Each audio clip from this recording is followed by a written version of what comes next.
Hello and welcome to Mythical Meeples. Today I'll be unboxing Ticket to Ride Nordic Countries by Days of Wonder.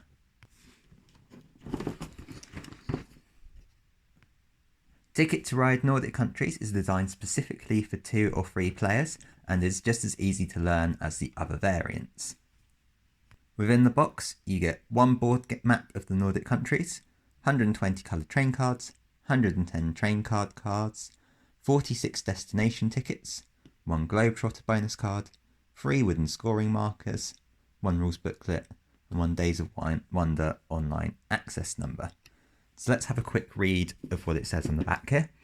Ticket to Ride Nordic Countries takes you on a Nordic adventure through Denmark, Finland, Norway and Sweden as you travel to the great northern cities of Copenhagen, Oslo, Helsinki and Stockholm. Visit Norway's beautiful fjords and the magnificent mountain scenery on the Rauma Railway. Breathe in the salt air of the busy Swedish ports and the Baltic Sea. Ride through the Danish countryside where Vikings once walked. Hop on the Finnish railway and travel across the Arctic Circle to the land of the midnight sun.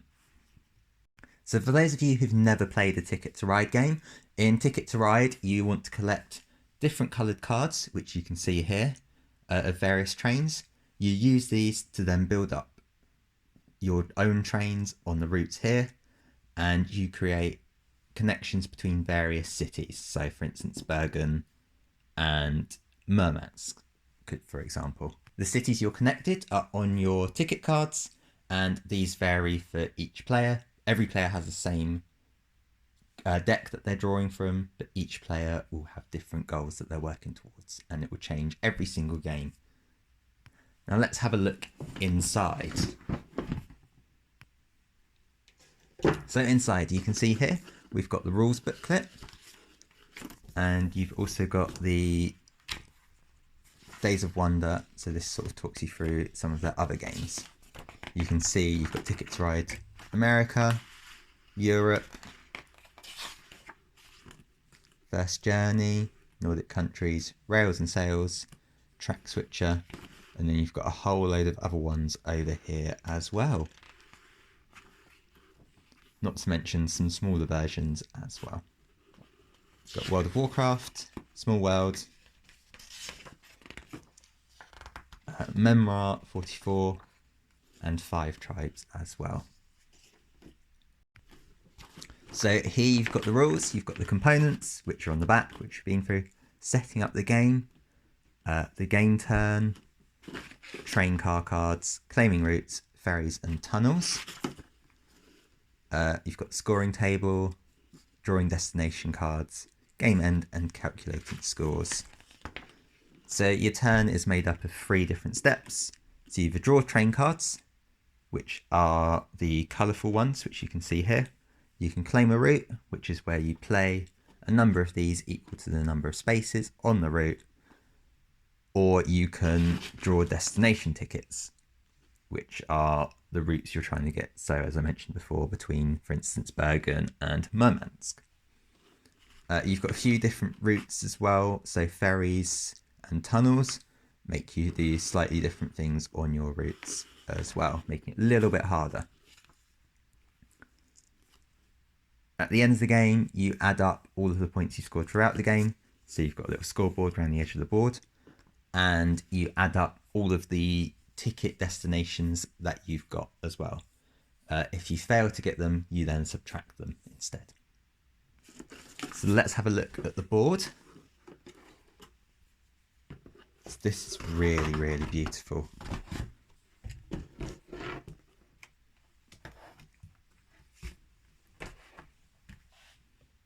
So you can see most of the board here. I've zoomed out a bit as much as I can.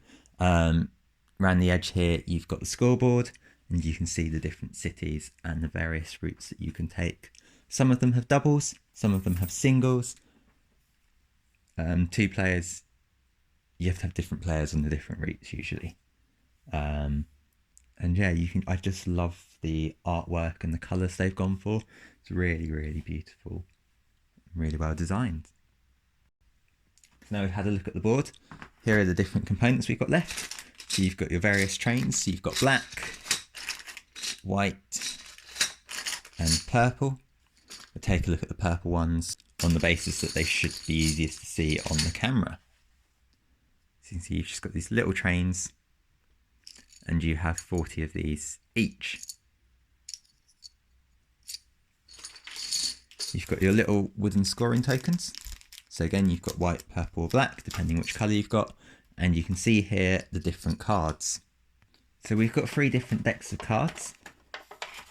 So this one, you can see is your different colour trains. You've got pink, red, white, yellow. You've got the locomotives, which are rainbows or jokers, which can be any colours. And I think they're also used for either the tunnels or ferries. I'm not sure which ones these are.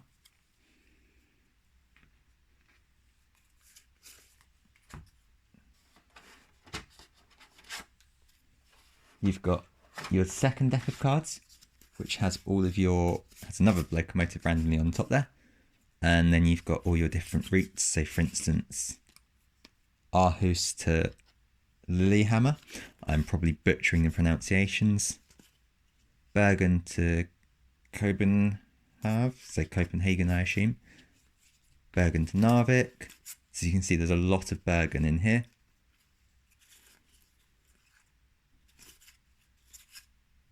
And it gives you a sort of brief idea of where you're looking for on the map as well. So Helsinki up the top here, somewhere. And, oh, Kirken's at the top here. Helsinki is somewhere down here. Right down the bottom here. So that's your third deck of cards. And finally, your last deck of cards. So you've got the little globetrotter, so the person who gets the most tickets ends with this at the end of the game. And then you've got black, blue, green, orange, and a few more pinks as well. So I'll give a very, very quick example turn before we finish off this video. So looking at my hand, I've got 4 pinks and a rainbow locomotive, and I want to claim this route. So what I can do is play those 3 pink cards, put my trains on, score myself my 4 points, which you know by looking at this. So 1 point for 1 train, 2 for 2, 4 for 3, 7 for 4, 10 for 5, 15 for 6, and 27 for 9. And then I put those in the discard pile. Alternatively, what I could have done was used one of my locomotives instead of the pink, but as they're more versatile, it's usually better to save these for when you need them. Alternatively, on my go, I might decide I want to draw more cards, not having enough in my hand. So I might go, I want the rainbow one, so I'll claim that one. In which case I then flip over this one to fill this up, and then not wanting pink, yellow or white, I draw one off the top. You can also draw ticket cards in a similar manner, and you draw 3 and you have to keep at least 1 usually, but you can keep 2 or 3 if you wish to do so. And then you just continue at that throughout the game.